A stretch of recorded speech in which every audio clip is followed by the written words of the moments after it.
There was a farmer whose barn was filled with John Deere tractors and plenty of duct tape. He had a son, and when a toy was broken, his son would come to him, and the farmer would say, "Don't worry, I'll fix it. I learned from the best, John Deere and duct tape."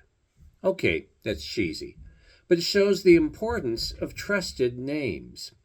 In today's high-tech, fast-changing world, many of us struggle to know who can we trust.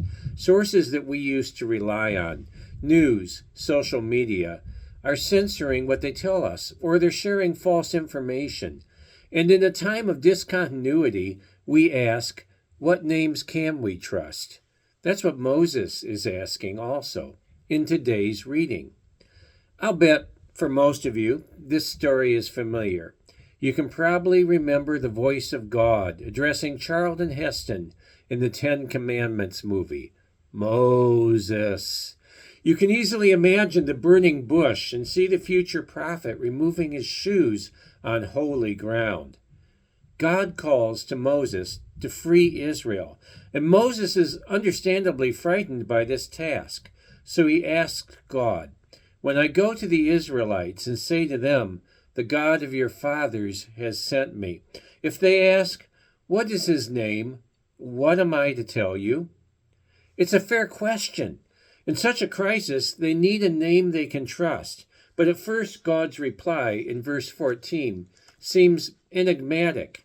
"I am who I am." Now, what does that mean?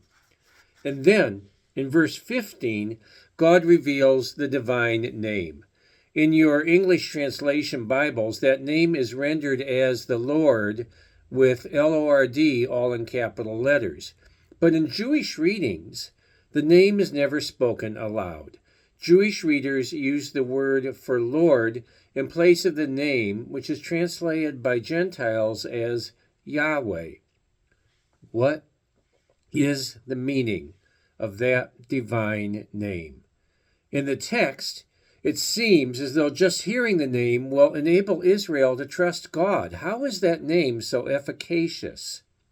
Here is a biblical detail with enormous ramifications and a great encouragement for those of us in uncertain times.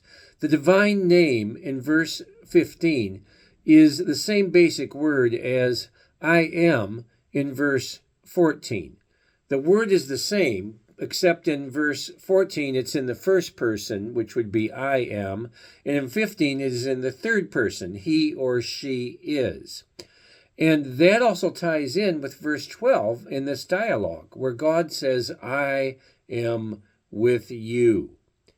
The divine name occurs 6,807 times in the collected books of the Bible. Whenever you are reading the Bible and you see that capital Lord, you're seeing Yahweh. And every time you see it, that can be a reminder. It is God's name, "I am." And God is saying, "I am with you."